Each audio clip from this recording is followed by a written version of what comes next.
Vincent Keller couldn't remember the last time he'd had a full weekend to himself.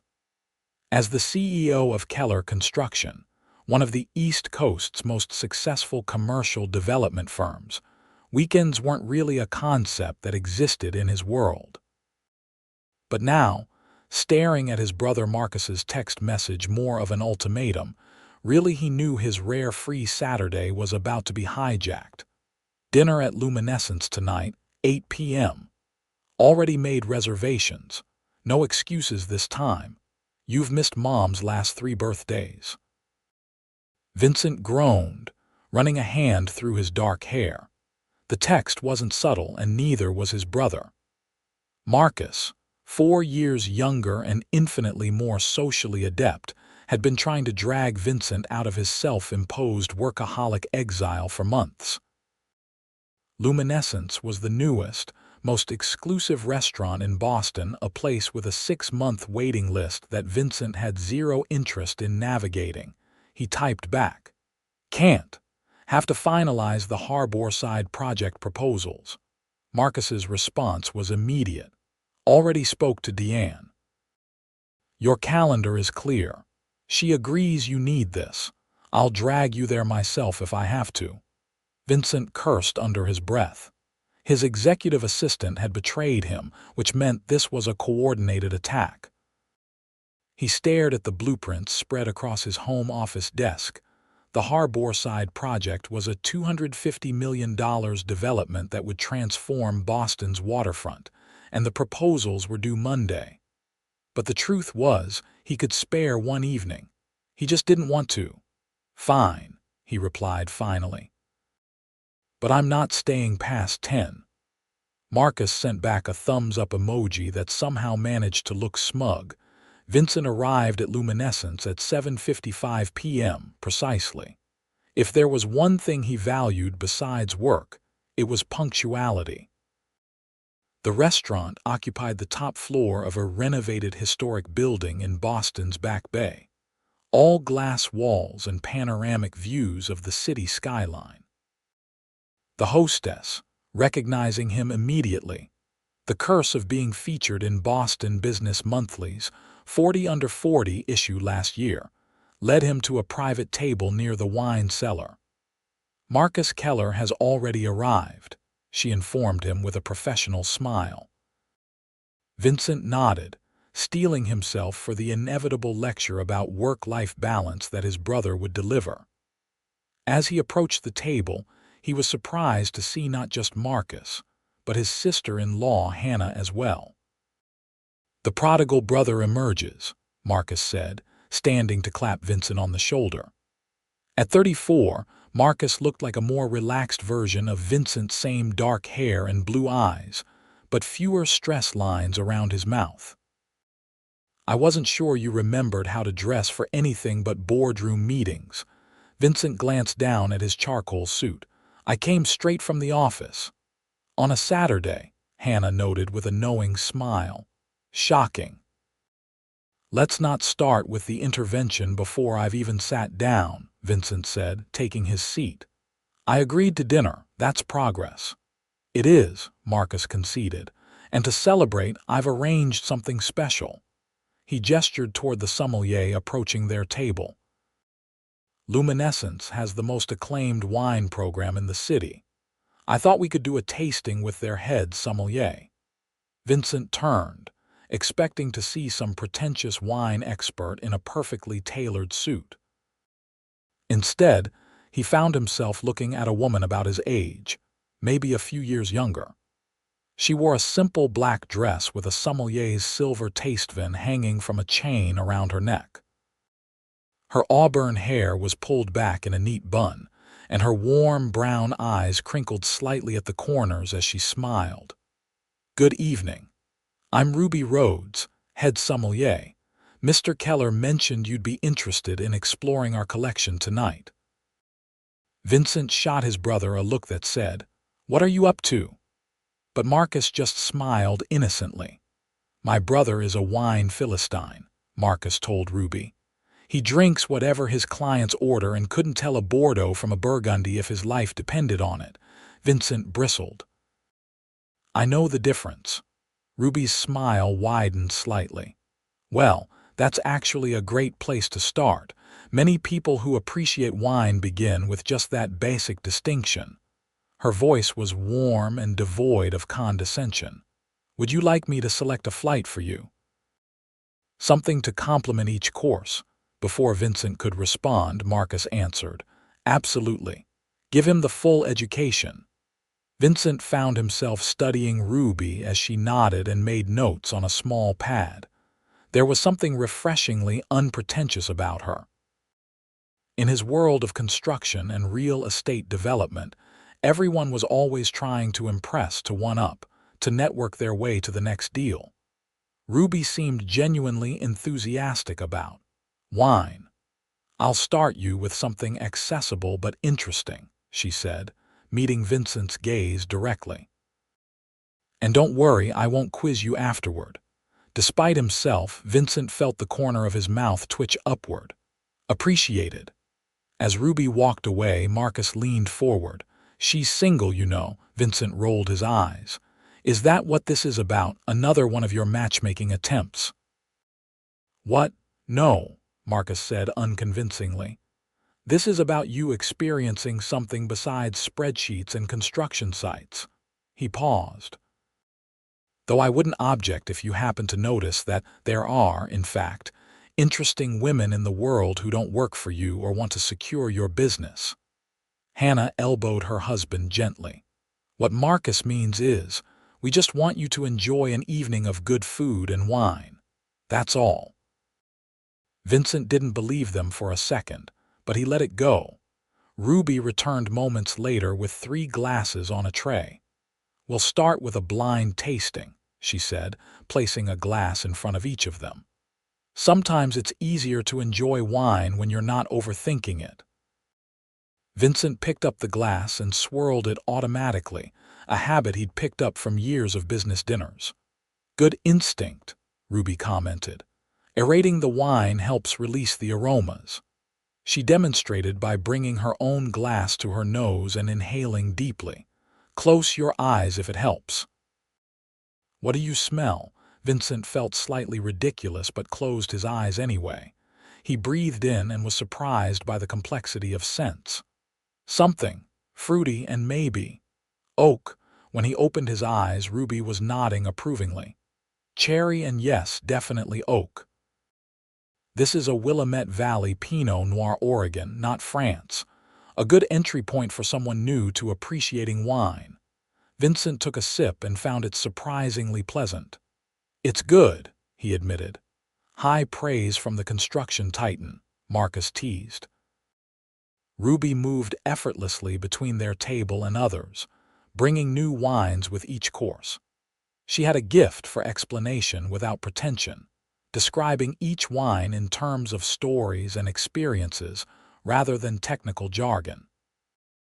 This Barolo, she explained, pouring a deep red wine with their main course, comes from a family vineyard that nearly went bankrupt during a devastating hailstorm in 2014. They salvaged what they could and produced just 500 bottles that year. When you taste it, you're tasting resilience. Vincent found himself actually listening, actually tasting instead of just drinking. By the third wine, he'd loosened his tie and forgotten about the Harborside project entirely. So how does someone become a sommelier? He asked during a lull in the conversation. Marcus and Hannah exchanged a look that Vincent chose to ignore. Ruby leaned against the edge of their table. I started as a server in college and fell in love with the stories. Every bottle has won the land, the people who made it, the year it was created. I've always believed you can taste history if you pay attention. Ruby's being modest, the restaurant's manager interjected as he passed by. She has one of only 269 Master Sommelier certifications in the world. She could work anywhere, but we're lucky to have her here. Ruby blushed slightly. I'm still working toward that, actually. Final exam is in 3 months. That's impressive, Vincent said, genuinely meaning it. In his world, credentials and achievements were currency, and he recognized the dedication it must have taken. "Not as impressive as rebuilding half of Boston's skyline," she replied with a smile. "I've watched the Keller construction signs go up all over the city." Vincent was surprised she knew who he was. Most people outside the business world didn't, which was how he preferred it.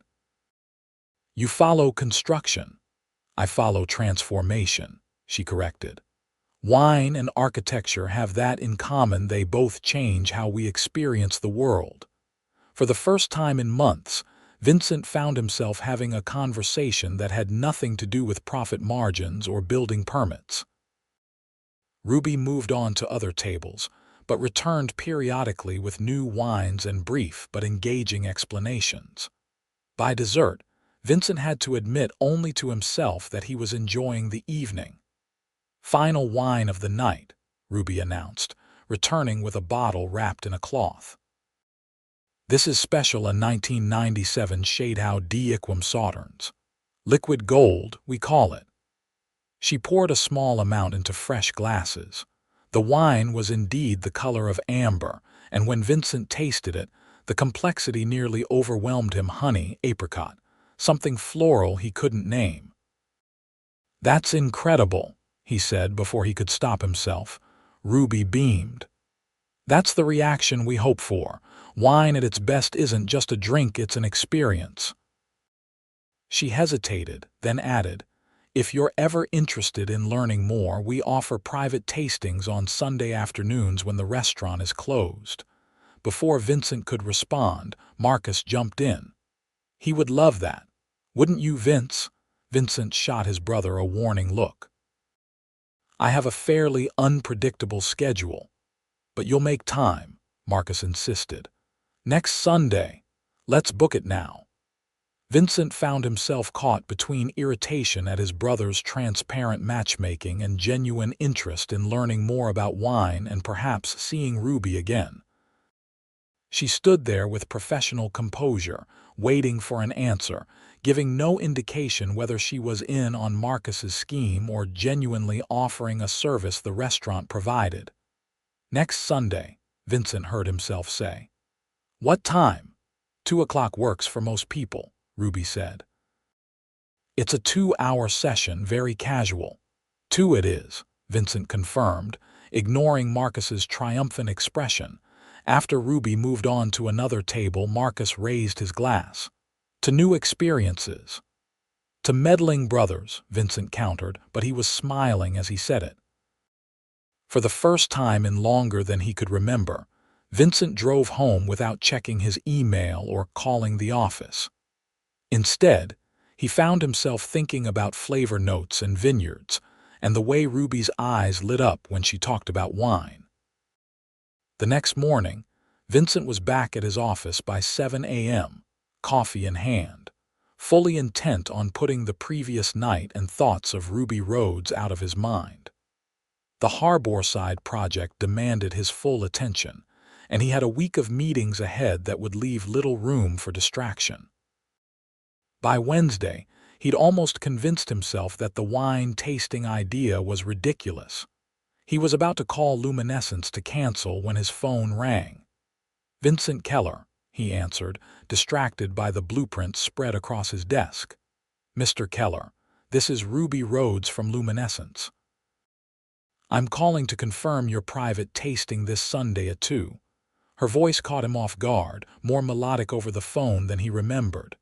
"Yes, he paused, nearly making an excuse about a work emergency, then stopped himself. "I'll be there." "Great," Ruby said. "And just so you know, these sessions are very informal. No need for business attire." Was that a gentle tease about his suit from Saturday? Vincent found himself smiling. "Noted, thank you." After hanging up, Vincent stared at his phone for a long moment. Then, surprising himself, he did something he almost never did. He blocked off Sunday afternoon in his calendar as unavailable and sent a note to his assistant not to schedule anything. Sunday arrived with unseasonably warm weather for Boston in April. Vincent dressed in dark jeans and a blue button-down shirt, casual by his standards, though he suspected still more formal than most people's weekend wear. He found himself taking more care than usual with his appearance, which he refused to examine too closely. Luminescence looked different in daylight. Without the evening crowds and dimmed lighting, it was brighter, more spacious. The hostess stand was unmanned, but a small sign directed private tasting guests to the wine cellar entrance. Vincent followed the sign down a short flight of stairs into a temperature-controlled room lined with bottles from floor to ceiling. In the center stood a rustic wooden table set with wine glasses, bread, cheese, and a pitcher of water. Ruby was arranging bottles on a side table, her back to him.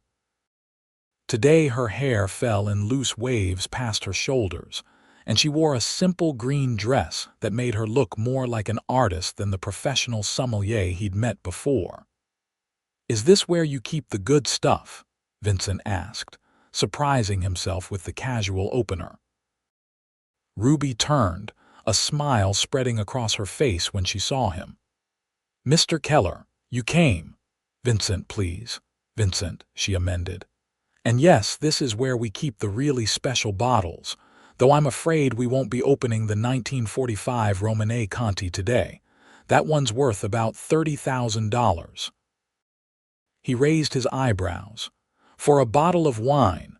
"For a piece of history," she corrected, gesturing for him to take a seat at the table. "Though I suppose that price tag seems less impressive to someone who deals in multimillion-dollar developments." "It's not my money," Vincent clarified. "I just move it around for investors." Ruby cocked her head slightly. "Modest for a CEO." "Realistic," he countered. "I'm good at what I do, but I don't pretend it's changing the world." "Isn't it, though?" Ruby asked, setting out the first glasses. "You're literally reshaping the city's landscape. That changes how people live, work, move through spaces." Vincent hadn't thought of it that way before.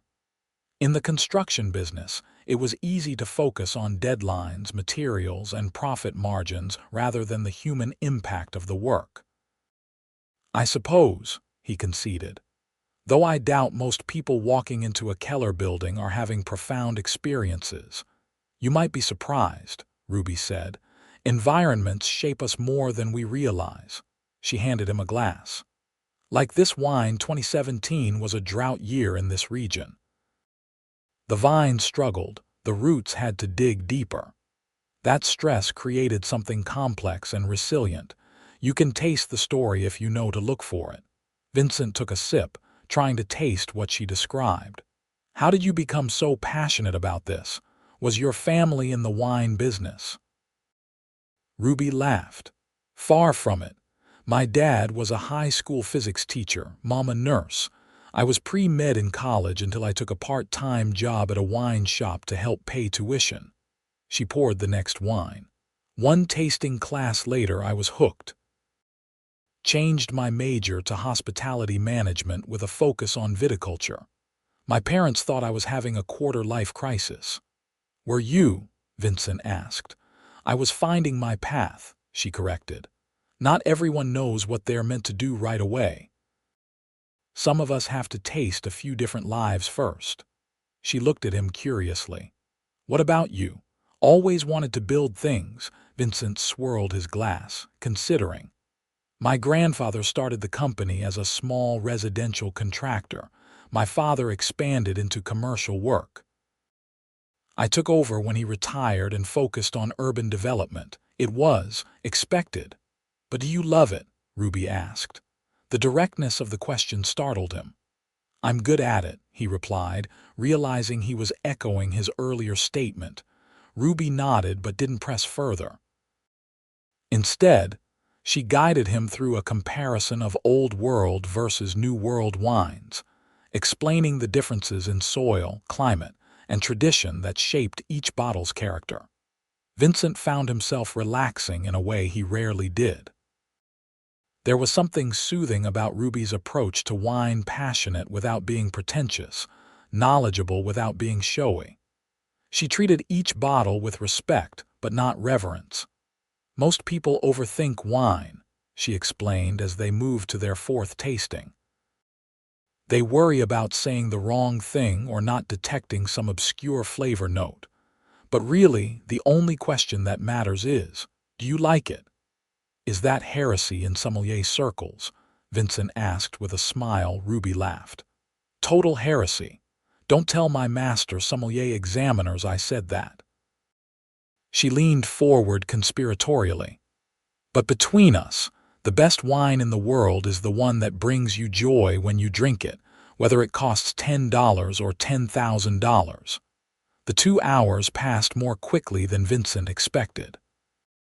Before he knew it, they were on the final wine, a robust Argentinian Malbec that Ruby paired with a piece of dark chocolate. The combination transforms both, she explained. Try the chocolate first, then the wine. Vincent followed her instructions and was surprised by the way the flavors melded together, creating something entirely new. That's remarkable. That's what I love about wine, Ruby said, watching him with evident pleasure at his reaction. It's never just about what's in the glass. It's about context, pairing, the moment, the company. She hesitated briefly. Speaking of company, I should mention that we usually have a few more people at these tastings. Vincent looked around at the empty cellar. Am I the only student today? Ruby nodded, a slight flush coloring her cheeks. Marcus called yesterday and bought out the whole session. Said something about you needing focused attention for your wine education. Vincent groaned. I'm going to kill my brother. I got the impression he was encouraging a non-business interaction, Ruby said diplomatically. My brother thinks I don't know how to exist outside of work, Vincent admitted.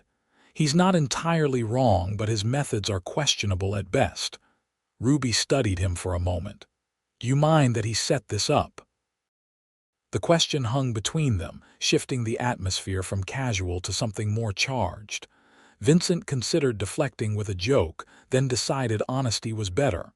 No, he said simply. I don't mind at all. Ruby smiled, the kind of genuine smile that reached her eyes. Good.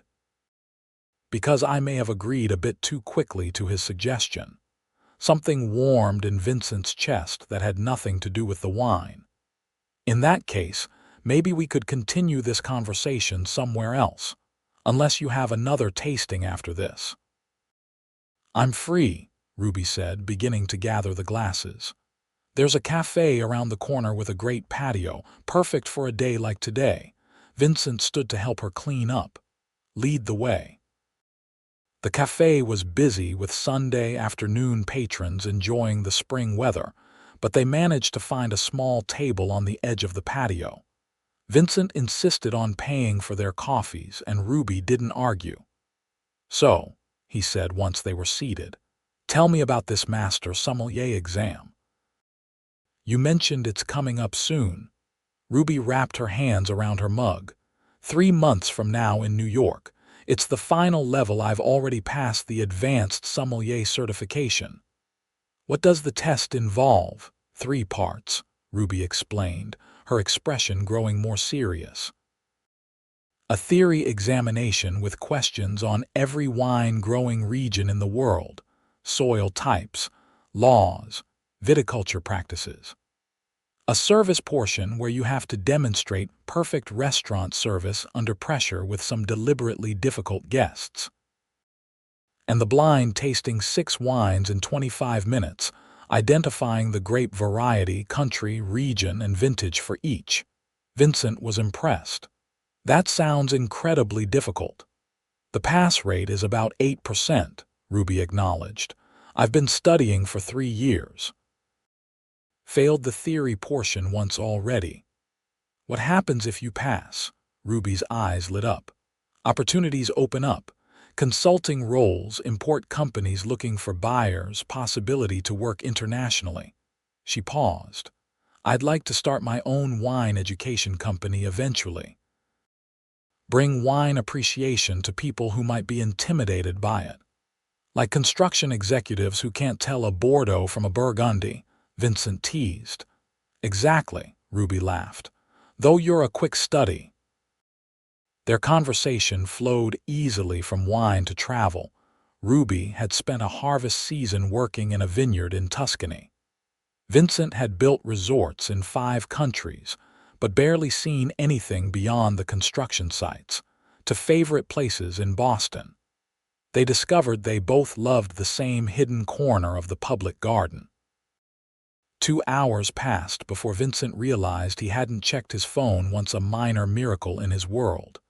When Ruby mentioned she needed to head home to prepare for the coming week, he was surprised by his reluctance to end the afternoon. This was. Vincent searched for the right word. Unexpected. In a good way, I hope, Ruby said, gathering her bag. Definitely good, he confirmed. I'd like to do it again sometime. Maybe dinner, when you're not working. Ruby tilted her head slightly. Are you asking me on a date, Vincent Keller? I am, he said, finding the directness easier than he expected. If you're interested. I am, she echoed, smiling. But fair warning, I don't date casually. My schedule is too packed for anything that isn't meaningful. Vincent appreciated her frankness. I understand. I don't have much experience with casual dating anyway. Work usually takes precedence. Then maybe we can figure this out together, Ruby suggested. My next night off is Wednesday. Wednesday works, Vincent said, already mentally rearranging his calendar. I'll pick you up at 7. As they exchanged phone numbers, Vincent felt a lightness he hadn't experienced in years. Walking Ruby to her car, he resisted the urge to take her hand, settling instead for a promise to call her the next day to confirm plans. Driving home, Vincent realized he needed to thank his brother right after he gave him hell for his transparent matchmaking scheme. The next morning, Vincent called Marcus from his office. So, Marcus answered without preamble, how was your wine education yesterday? Subtle, Marcus. Very subtle. His brother laughed. Subtlety hasn't worked with you for the past 3 years. I had to take drastic measures. Vincent leaned back in his chair, looking out over the Boston skyline from his corner office. You could have just introduced us normally. Would you have made time for it? Marcus challenged. Anyway, Ruby's great, isn't she? Hannah met her at a charity event last month and thought you two would hit it off. She is great, Vincent admitted. We're having dinner Wednesday. Marcus's whoop of triumph was so loud Vincent had to hold the phone away from his ear. It's dinner, not a proposal, he said dryly when his brother calmed down. It's the first date you've been on since Alexis, Marcus pointed out, his voice growing more serious. That's progress, brother. Vincent tensed at the mention of his ex-fiancée. Alexis had ended their engagement 2 years ago, claiming Vincent was married to his work, and she was tired of competing with a construction company for attention. She wasn't wrong, which made it worse. It's just dinner, Vincent repeated, more to himself than to Marcus. Well, I'm happy for you, and I expect a full report afterward. Vincent rolled his eyes. Goodbye, Marcus. He hung up and turned his attention to his computer, where dozens of emails awaited his response. But for the first time in ages, work didn't immediately consume his full attention. His thoughts kept drifting to Ruby, her laugh, her passion for wine, the way she saw connections between things most people overlooked. Wednesday couldn't come soon enough. Ruby lived in a modest apartment in Cambridge, not far from Harvard Square. Vincent arrived at exactly 7, parking his Audi alongside students' bicycles and professors' Priuses. He'd chosen a small Italian restaurant in the North End for their date, intimate enough for conversation, but not overly romantic or presumptuous. When Ruby opened her door, Vincent momentarily lost his train of thought.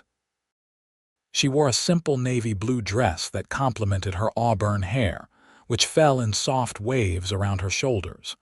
The only jewelry she wore was a delicate silver necklace with a small pendant shaped like a grape leaf. "You look beautiful," he said simply. "Thank you," she replied, seeming genuinely pleased by the compliment. "You clean up nicely yourself." Vincent had left his usual suit behind in favor of charcoal slacks and a light gray shirt. Ready. The drive to the North End was filled with easy conversation about their days. Ruby had been preparing for a wine distributor tasting at the restaurant. Vincent had been troubleshooting permit issues for the Harborside project. The City Historical Commission is concerned about sight lines to the harbor from the Freedom Trail, he explained as they crossed the Longfellow Bridge. "We're redesigning part of the complex to address it." "That must be challenging," Ruby observed, "balancing progress with preservation." Vincent nodded. "It is, but it's also what makes Boston interesting. The conversation between old and new." He glanced at her. "Like old world and new world wines, I suppose." Ruby smiled. "You were paying attention." "I had a good teacher." The restaurant, Antica, was tucked away on a narrow side street. The owner, Giuseppe, greeted Vincent by name and led them to a corner table partially secluded by a brick archway. The restaurant was small, with only 15 tables, stone walls, and candles providing most of the lighting. "You come here often?" Ruby asked after they were seated. "I financed Giuseppe's renovation 5 years ago," Vincent explained. "He was having trouble getting a traditional bank loan because of the building's age. Now he refuses to let me pay for meals, so I try to send other people here instead." Ruby looked around with new appreciation. "It's beautiful. The renovation preserved the character." "That was the goal," Vincent said. "Too many historic buildings get gutted until they're just facades with modern boxes inside. This place deserved better." "You care about the buildings," Ruby observed. "Not just the business side." Vincent hadn't thought about it that way before. "I suppose I do. My grandfather used to say we're not just building structures, we're creating spaces for life to happen in." Their conversation paused as Giuseppe returned with a bottle of wine. He insisted they try a Barolo from a small producer in Piedmont. "I didn't order this," Vincent started to say, but Ruby touched his hand. "Let's try it," she suggested. "I'm curious what Giuseppe would choose." The wine was exceptional, rich with notes of cherry, rose, and something earthy that Vincent couldn't quite name but Ruby identified as truffle. "You always do that?" Vincent asked as they enjoyed their antipasti. "Identify flavors so precisely," Ruby smiled. "Occupational habit. I've trained my palate like you might train a muscle, practice and repetition." She took another sip.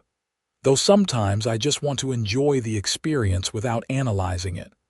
"Like now," she nodded. "Like now, dinner progressed with a comfortable rhythm." Vincent found himself talking more than he usually did, telling Ruby about his first construction project, a playground he'd helped his grandfather build for a local elementary school when he was 12, and his vision for the Harborside development, which would include affordable housing units alongside luxury condos. Ruby, in turn, shared stories about her journey through the wine world, including a disastrous first tasting where she'd accidentally spit wine on a famous vineyard owner's shoes. "I was mortified," she said, laughing at the memory. "But he just said, at least it was a good vintage, and handed me his card. He became one of my most important mentors." By dessert, a tiramisu they shared, Vincent realized he hadn't checked his phone once all evening. More surprisingly, he didn't want to. "I have a confession," Ruby said as they lingered over espresso. "I looked you up before tonight." Vincent raised an eyebrow. "Find anything interesting?" "Boston Business Monthly seems very impressed with you," she said with a small smile. 38 years old, turned a successful family business into a regional powerhouse, committed to sustainable development practices. She paused. No mention of your wine preferences, though.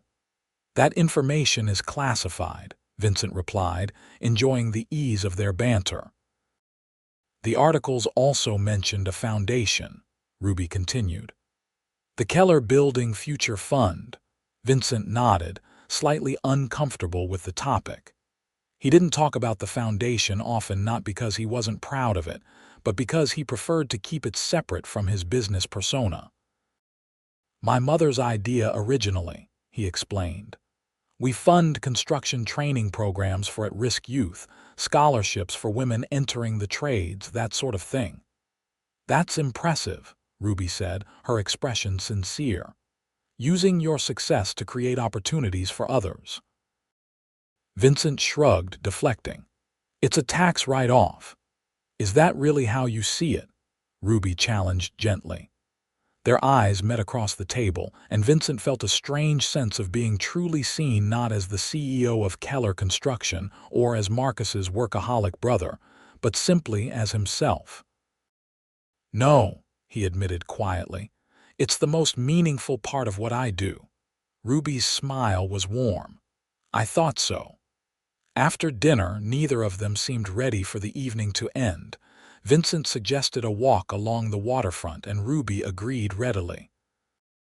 The April night was cool but not cold, the harbor reflecting the city lights like scattered stars.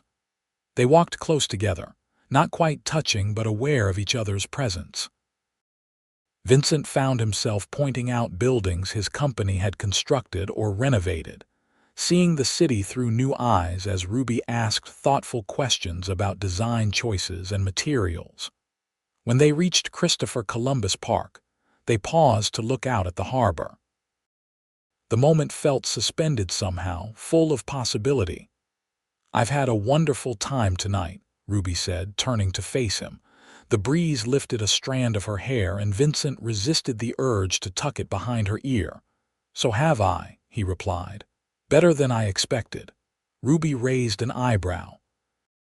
Low expectations. No, Vincent clarified quickly. I just haven't done this in a while, dating. I wasn't sure I'd remember how. I think you're doing just fine, Ruby said softly. The space between them seemed to shrink of its own accord. Vincent found himself leaning closer, drawn by something he couldn't quite name.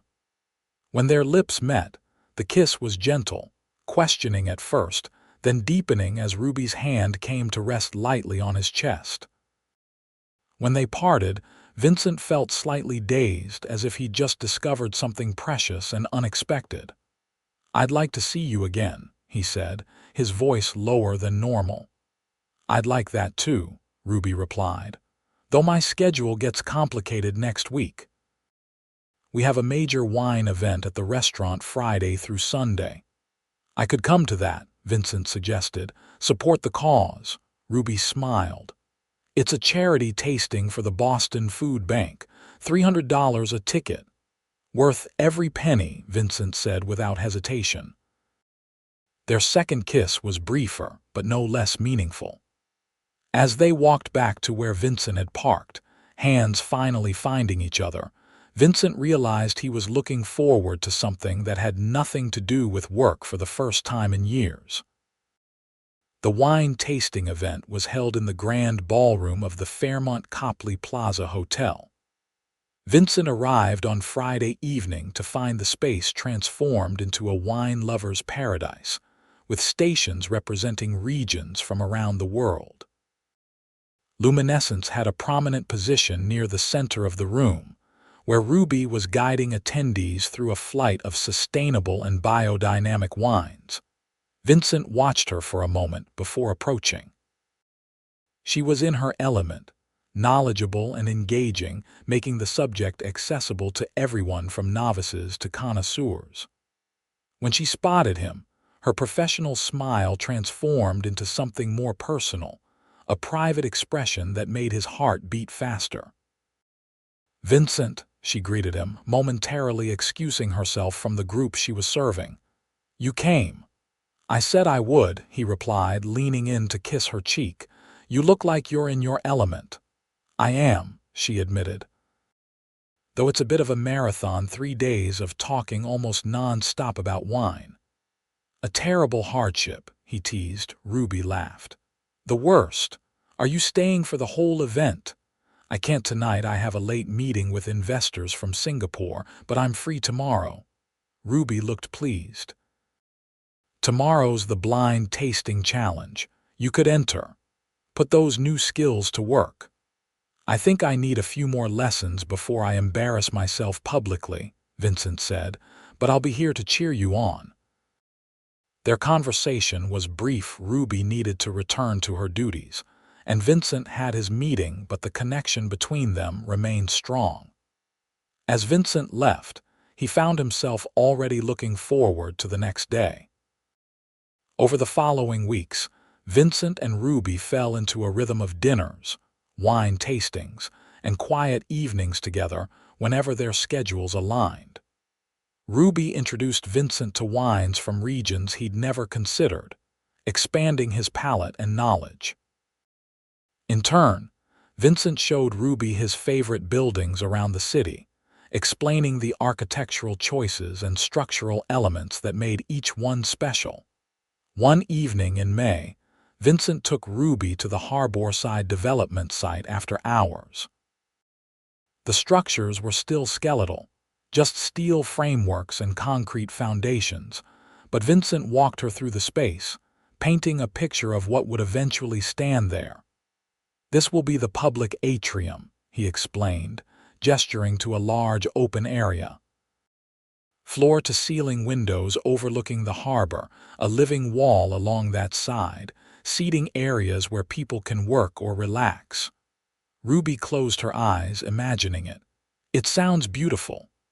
"The apartments above will be mixed income," Vincent continued. 20% affordable units, integrated throughout the building rather than segregated to one section. "That's unusual for luxury developments, isn't it?" Ruby asked. Vincent nodded. "It is. The investors weren't thrilled initially, but I convinced them it was the right thing to do." He paused. "My grandfather grew up in public housing. He never forgot what it was like to be looked down on because of his address." Ruby took his hand. "He'd be proud of this." They stood in comfortable silence for a moment, surrounded by the bones of what would become Vincent's most ambitious project to date. The evening light cast long shadows through the steel beams, creating patterns across the concrete floor. "I have something to ask you," Vincent said finally. "My company's annual gala is next weekend.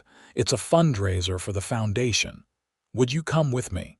Ruby looked surprised. "Are you sure? That seems like a big step." "Is it?" Vincent hadn't thought of it that way.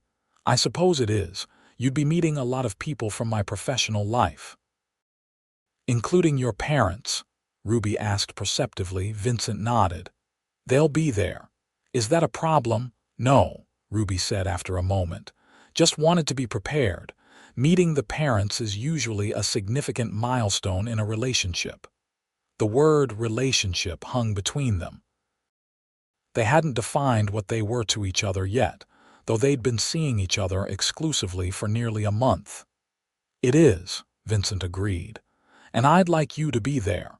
Not just as my date, but because I think you'd enjoy it.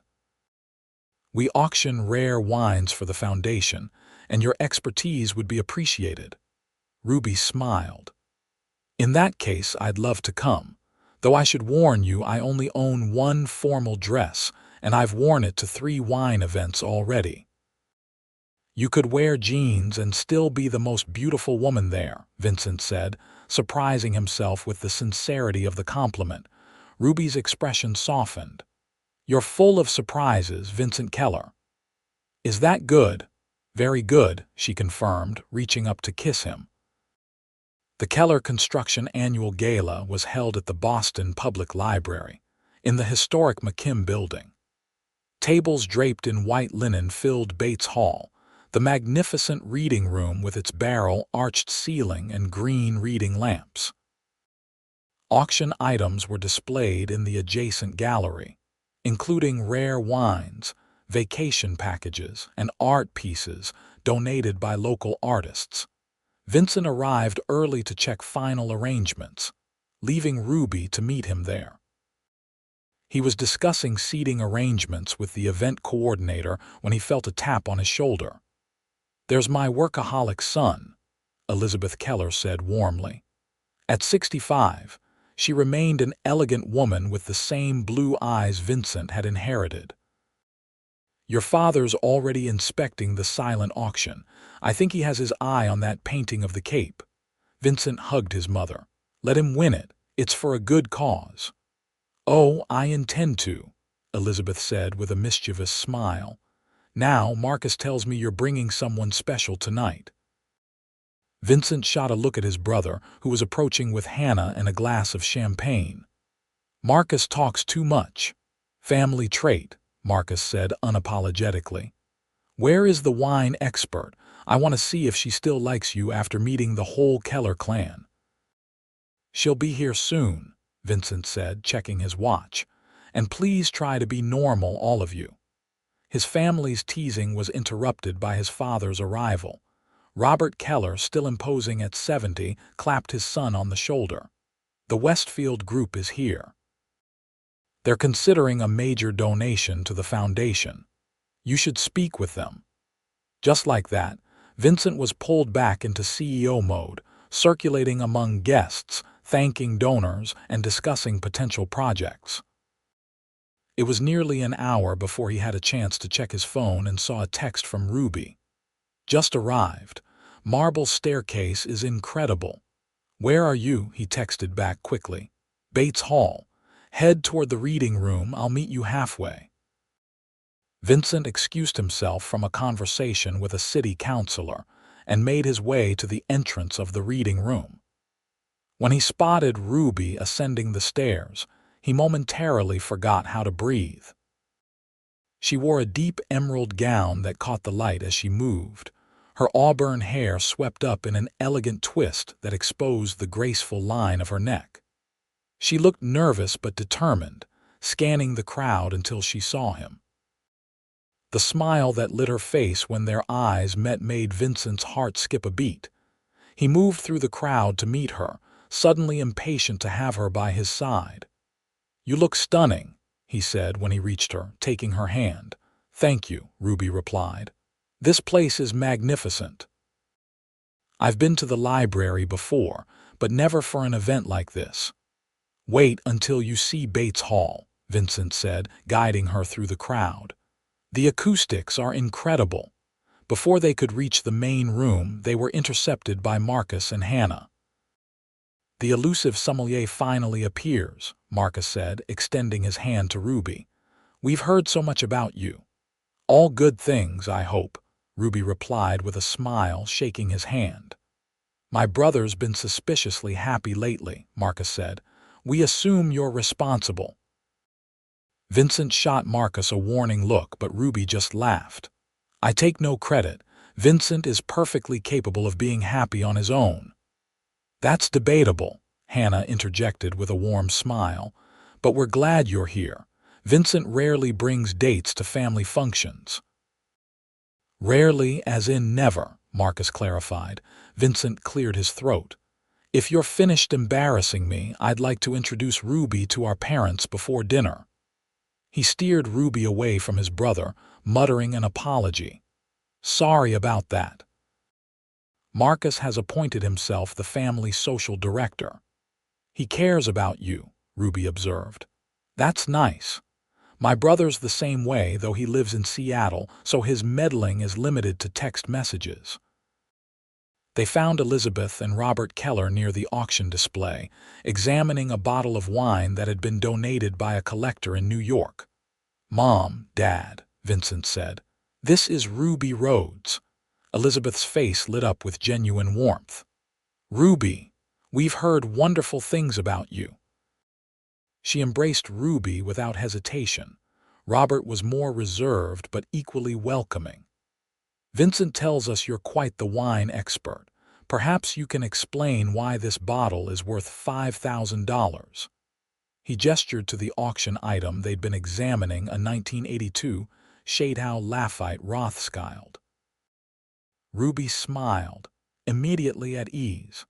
It's a perfect storm of quality, scarcity, and provenance. 1982 was a legendary year in Bordeaux. Laffite is one of the most prestigious producers, and this bottle has been perfectly stored since release. She examined the label more closely.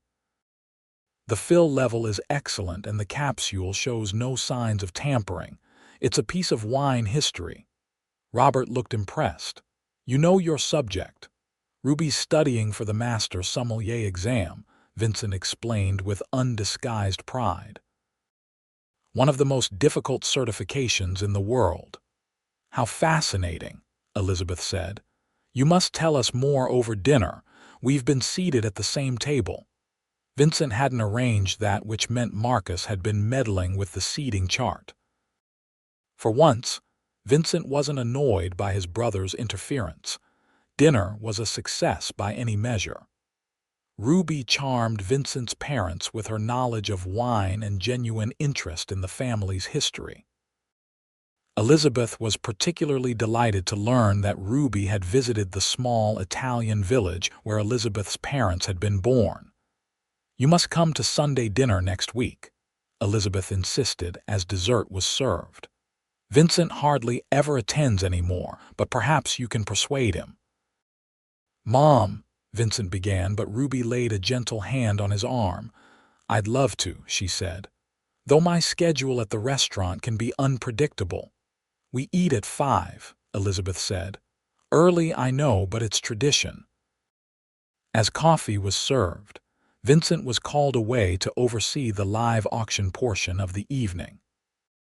He left Ruby in his family's capable hands, watching from the podium as his mother showed her the library's famous murals, and his father engaged her in what appeared to be a serious discussion about wine investments.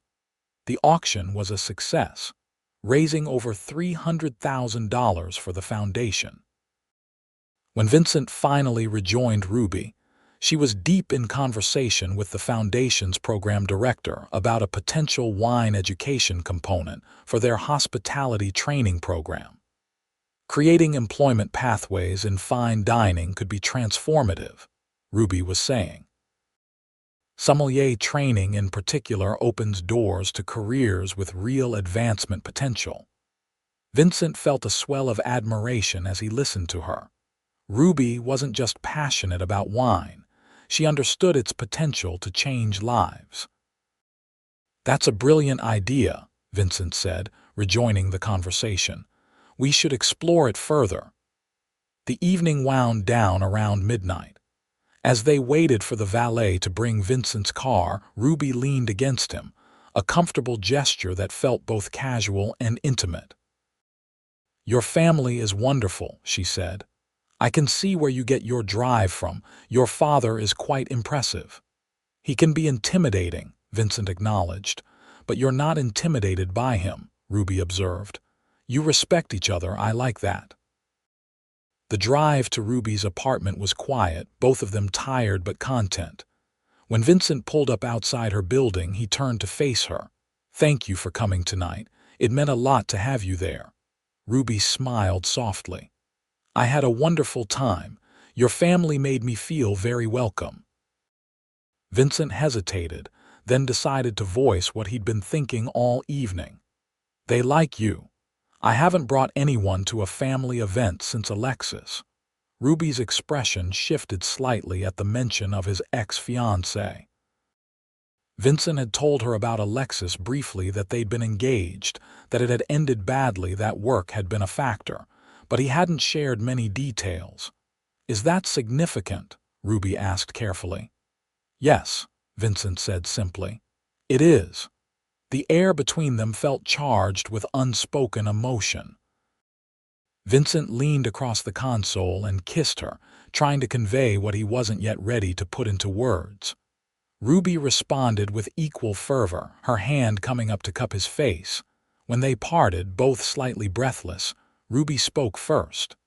Would you like to come up? It was the first time either of them had suggested extending their evening beyond a good-night kiss. Vincent felt a mixture of desire and something deeper, more significant. "Yes," he said, "I would." Ruby's apartment reflected her personality, perfectly warm, unpretentious, but full of thoughtful details. Bookshelves lined one wall, filled with volumes on wine, travel, and history. A small balcony overlooked a courtyard garden. The kitchen was modest but well-equipped, with a wine refrigerator taking pride of place beside the regular one. "It's not much," Ruby said as she set her keys on a small table by the door. "But it's home." "It's perfect," Vincent replied honestly. The space felt lived in and personal in a way his own sleek downtown condo never had. Ruby kicked off her heels with a sigh of relief. "Would you like something to drink? I have a nice champagne I've been saving for a special occasion." Vincent smiled. "Is this a special occasion?" Ruby met his gaze steadily. "I think it could be." The moment hung between them, full of possibility. Then Vincent closed the distance between them, drawing her into his arms. Their kiss was deeper this time, unhurried but purposeful.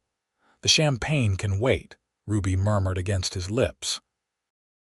"Definitely," Vincent agreed, following her lead as she guided him toward the bedroom. Hours later, Vincent lay awake in Ruby's bed, watching the first hints of dawn filter through the curtains. Ruby slept beside him, her hair spread across the pillow, one hand resting lightly on his chest. He felt a profound sense of contentment that went beyond physical satisfaction. Being with Ruby had been different from any experience he'd had before, not just passionate, but somehow genuine in a way that made previous relationships seem superficial by comparison. There had been laughter mixed with the intimacy, moments of surprising connection that went beyond the physical. As he watched her sleep, Vincent realized with sudden clarity that he was falling in love with her. The thought should have terrified him. It had been years since he'd allowed himself to be this vulnerable, but instead, it felt right. Like finding a missing piece he hadn't known he was searching for. Ruby stirred, her eyes fluttering open. When she saw him watching her, she smiled sleepily. "Good morning," she murmured, stretching slightly. "Have you been awake long?" "Not long," he replied, brushing a strand of hair from her face. "Just thinking." "About what?" Vincent hesitated, then decided on honesty. "About how unexpected you are. How different my life is from what it was 2 months ago." Ruby propped herself up on one elbow, studying his face. "Different in a good way, I hope." "In the best way," Vincent confirmed. "You've changed how I see things, not just wine, but everything." Ruby's expression softened. She leaned down to kiss him gently. "You've changed things for me too." They spent the morning together, making breakfast and talking about everything and nothing. Vincent couldn't remember the last time he'd allowed himself a lazy Sunday morning with no agenda, no emails, no calls. It felt like a luxury greater than any his wealth had ever provided. When he finally left Ruby's apartment in the early afternoon reluctantly, with a lingering kiss and a promise to call her that evening, Vincent found himself driving not toward his condo or his office, but to the Harborside development site. The security guard recognized him and waved him through. Vincent parked and walked the perimeter of what would soon be the centerpiece of his company's portfolio. But for the first time, he saw it with different eyes, not just as a business achievement or a line on his company's balance sheet, but as a place where people would live, work, and build their futures. Ruby had changed his perspective, helping him reconnect with the purpose that had drawn him to architecture and construction in the first place, the desire to create meaningful spaces that enhanced people's lives. As he stood looking out over the harbor, Vincent made a decision. Whatever happened with the Harborside project, with Keller Construction, with his career, Ruby had become essential to his life in a way no one had been before. and he wasn't going to let work come between them the way it had with Alexis.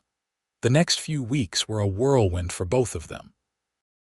Ruby's master sommelier exam was approaching rapidly, and she increased her study schedule to include practice blind tastings every morning and theory flashcards during any free moment. Vincent, meanwhile, faced crucial deadlines for the Harborside project, including a contentious zoning board meeting that would determine whether they could proceed with their original design. Despite their busy schedules, they made time for each other. Vincent adjusted his working hours to accommodate dinner with Ruby whenever her schedule at Luminescence allowed it.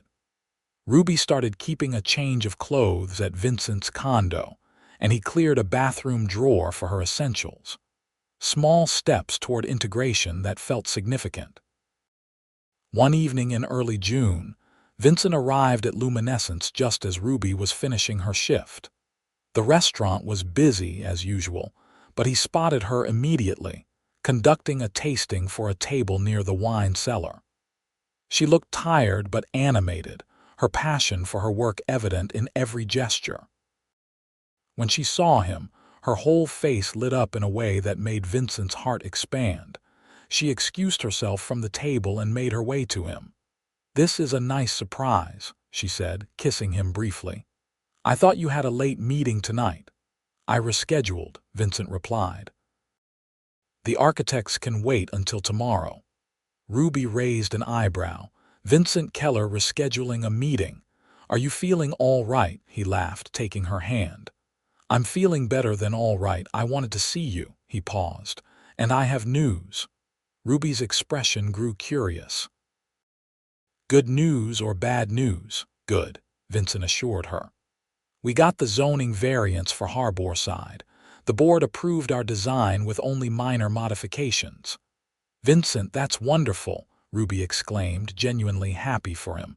"That's what you've been working toward for months." "Years, actually," Vincent admitted. "And there's more. The board was so impressed with our affordable housing integration that they're considering making it a requirement for future waterfront developments." Ruby squeezed his hand.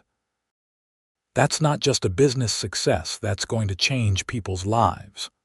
Her understanding of what truly mattered to him about the project beyond profits or prestige was one of the countless reasons Vincent was falling deeper in love with her every day. "Are you finished here?" he asked. "I thought we could celebrate." Ruby glanced at her watch. "I need 20 more minutes to finish up, then I'm all yours." "I'll wait at the bar," Vincent said, already looking forward to having her undivided attention. As he sipped a glass of the Oregon Pinot Noir that had become his favorite since meeting Ruby, Vincent reflected on how much his life had changed in just 2 months.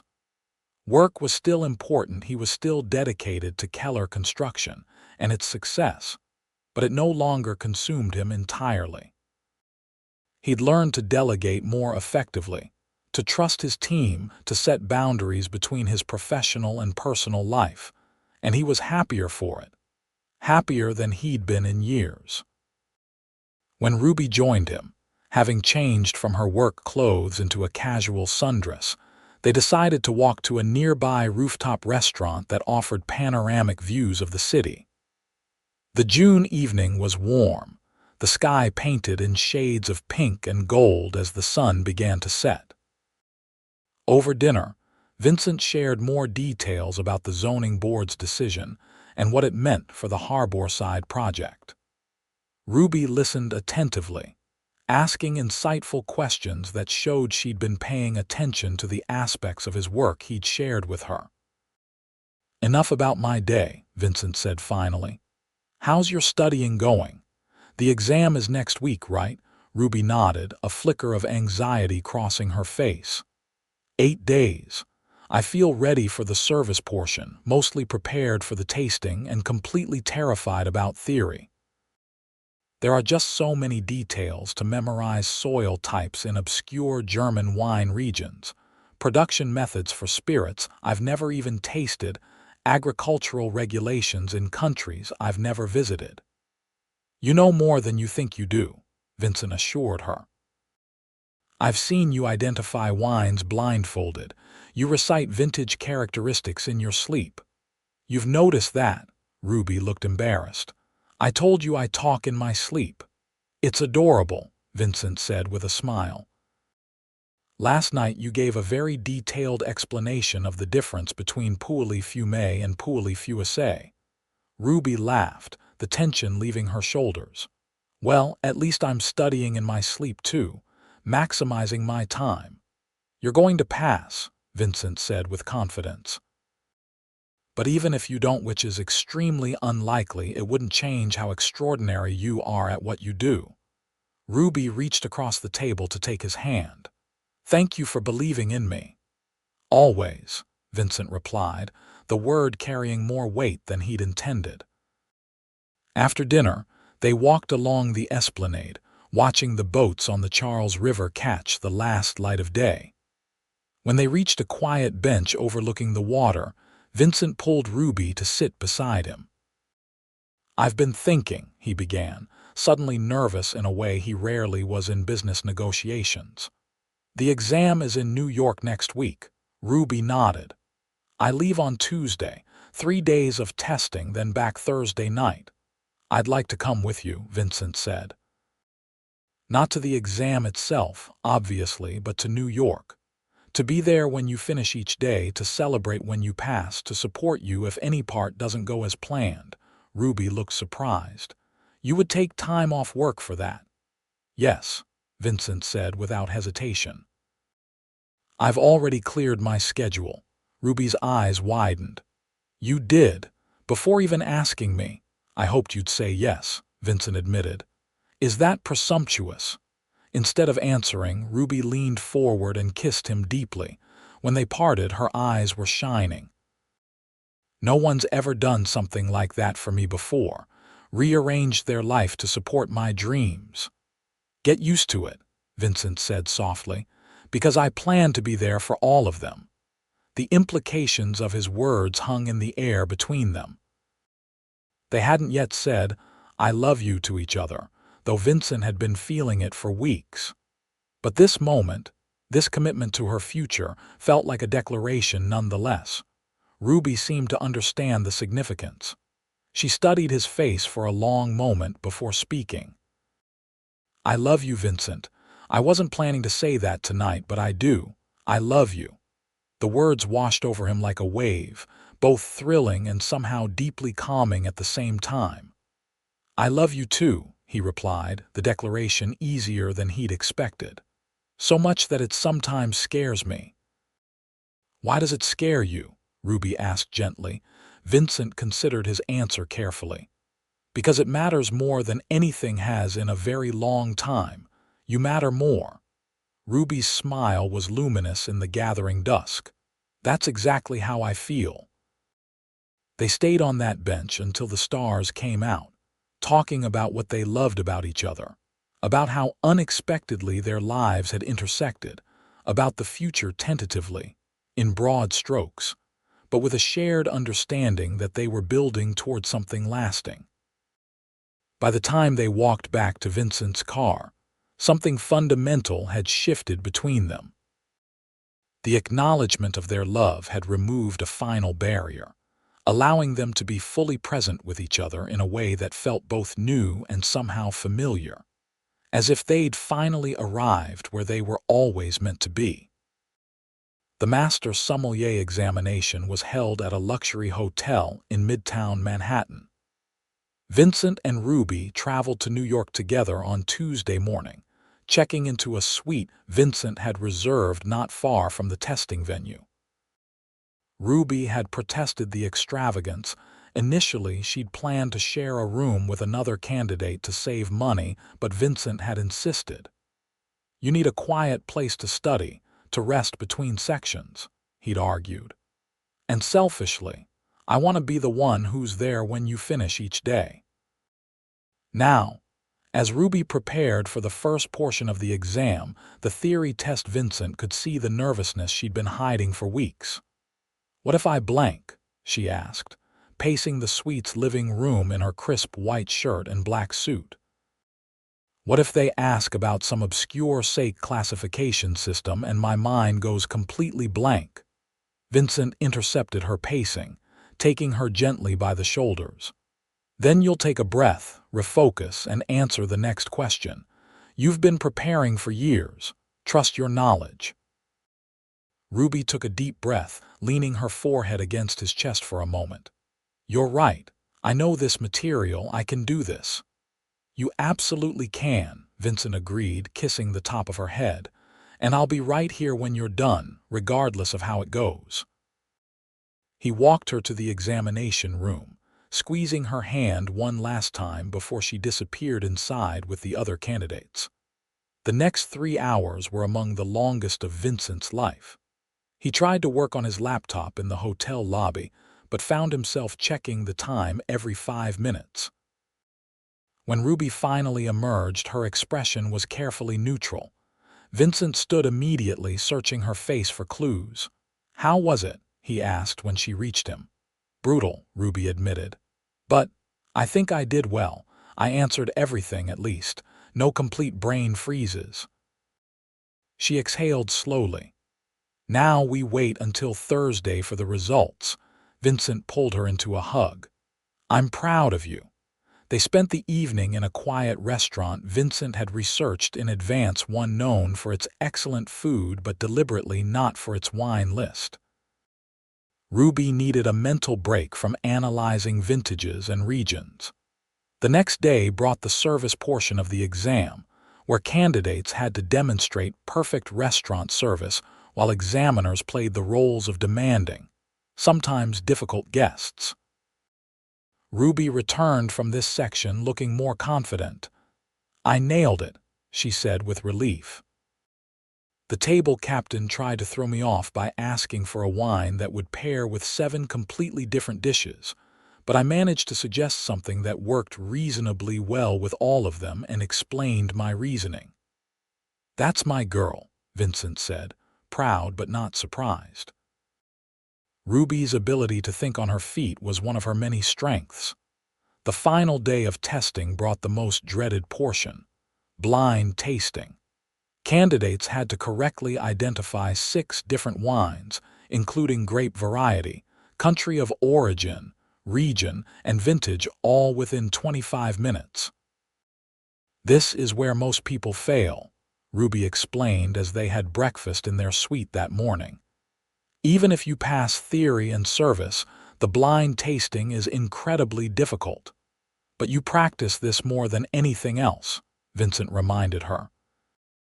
"I've seen you identify wines with nothing but a sniff and a sip." Ruby nodded, trying to absorb his confidence. "True, and I've been on a hot streak lately in practice sessions." Vincent walked her to the examination room one last time, wishing he could take some of her anxiety onto himself. "Remember, whatever happens today doesn't change how exceptional you are," he told her before she went inside. The wait was excruciating. Vincent tried to distract himself with work emails, then gave up and paced the hotel lobby instead. When Ruby finally emerged, her face gave nothing away. "Well?" Vincent asked, his heart pounding with vicarious nerves. "I don't know," Ruby said honestly. "There was a white wine that could have been either Chablis or Albarino. I went with Chablis, but I'm second-guessing myself now. And one of the reds was definitely Cabernet, but I'm not sure I got the right region." Vincent took her hand. "When do you find out?" "They're deliberating now," Ruby explained. "Results will be announced at 5 o'clock. It was just past noon." "Then we have time for lunch," Vincent said decisively. "And after that, a walk in Central Park to clear your head. No wine talk, no exam talk, just us." Ruby squeezed his hand gratefully.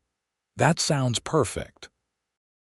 They spent the afternoon as tourists, deliberately avoiding conversation about the exam or its potential outcomes.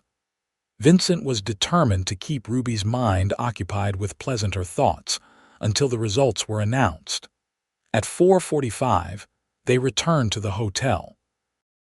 Candidates were gathering in a reception room, the atmosphere thick with tension and anticipation. Vincent kissed Ruby at the door. "I'll wait in the lobby," he said. "Come find me as soon as you know." The next 15 minutes were the longest of Vincent's life. He sat in an armchair, pretending to read a newspaper while actually watching the door to the reception room like a hawk. When it finally opened and candidates began to emerge, he stood, scanning the crowd for Ruby's auburn hair. Some people were clearly celebrating. Others looked devastated. Vincent felt his stomach clench with anxiety. Then he spotted her, walking toward him with an unreadable expression. He held his breath as she approached. When she finally reached him, her face broke into a radiant smile. "I passed," she said, her voice thick with emotion. "All 3 sections. I'm a master sommelier." Vincent lifted her off her feet in a hug that drew stares from others in the lobby, spinning her around once before setting her down. "I knew you would," he said, his voice rough with pride. "I knew it." Tears shone in Ruby's eyes. "I still can't believe it." Less than 8% of candidates pass all 3 sections on the same attempt. I was sure I'd failed the tasting. "Because you're harder on yourself than anyone else could be," Vincent said, brushing away a tear that had escaped down her cheek. "This is everything you've worked for." "Not everything," Ruby corrected softly, looking up at him. "But something very important." The way she looked at him as if he were equally essential to her happiness made Vincent's heart feel too large for his chest. "We need to celebrate," he said. "Properly." Ruby laughed, the sound full of relief and joy. "I think this calls for champagne, don't you? The best they have," Vincent agreed. "But first—" He reached into his pocket and withdrew a small velvet box. Ruby's eyes widened as she recognized what it might contain. "Vincent," she breathed. "What are you?" "I was going to wait," he admitted. "Take you somewhere special, plan something elaborate. But seeing you achieve this dream, watching how hard you've worked for it, I don't want to wait another day." He opened the box to reveal a stunning emerald ring surrounded by small diamonds. "The color reminded me of your dress the night of the gala," he explained. "The night I knew I was falling in love with you." Ruby's hand trembled as she looked from the ring to Vincent's face. "I love you, Ruby," Vincent continued. "You've transformed my life in ways I never imagined possible. You've helped me rediscover what matters, why I do what I do. Before you, I was just going through the motions. Now I'm actually living." He took a deep breath, then dropped to one knee, aware but uncaring of the small crowd that had gathered to watch. "Ruby Rhodes, would you do me the extraordinary honor of becoming my wife?" Ruby's smile was blinding through her tears. "Yes," she said without hesitation. "Yes, Vincent, 1,000 times yes." As he slipped the ring onto her finger and stood to kiss her, the onlookers broke into applause. But Vincent barely noticed. His world had narrowed to just this woman, this moment, this perfect confluence of events that had begun with a reluctant dinner and led to the rest of his life. Later that evening, as they celebrated with champagne at a rooftop restaurant overlooking the city, Ruby marveled at the events that had brought them together. "If Marcus hadn't forced you to that dinner," she mused, "if I hadn't been working that night." "He'll never let us forget it was his doing," Vincent said with a laugh. "We'll be hearing about it at our 50th anniversary." Ruby's eyes softened at the thought of a future stretching decades ahead. "I like the sound of that." She ran her finger along the rim of her glass thoughtfully. "You know, in wine terminology, there's a concept called terroir, the complete environment in which a wine is produced, from soil to climate to the hands that tend the vines. It's what gives a wine its distinctive character, its soul. And that relates to us how?" Vincent asked, though he thought he understood where she was going. "I think people have terroir too," Ruby explained. "All the circumstances and experiences and choices that shape who we are, And somehow, against all odds, our terroirs created something that pairs perfectly. Vincent reached across the table to take her hand, his thumb brushing over the emerald ring that now adorned her finger. "To perfect pairings," he said, raising his glass. "To perfect pairings," Ruby echoed, her eyes reflecting all the love he felt in his own heart. 1 year later, Vincent stood in the garden of his family's Cape Cod home, watching as guests gathered for what the invitation had called a celebration of love and wine.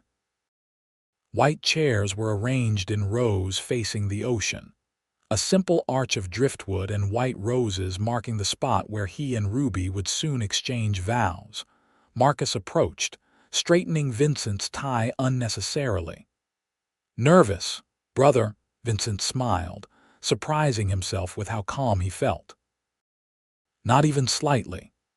"That's how you know it's right," Marcus said with uncharacteristic seriousness. "When I married Hannah, I was so sure it was the right decision that I couldn't even work up a proper case of wedding jitters." Vincent clapped his brother on the shoulder. "Thank you, by the way, for being your best man." "It was expected," Marcus joked. "For forcing me to go to that wine dinner," Vincent clarified. "For not giving up on me even when I was determined to work myself into an early grave."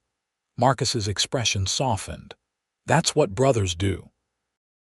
Besides, Ruby's the best thing that ever happened to you. We all see it." It was true.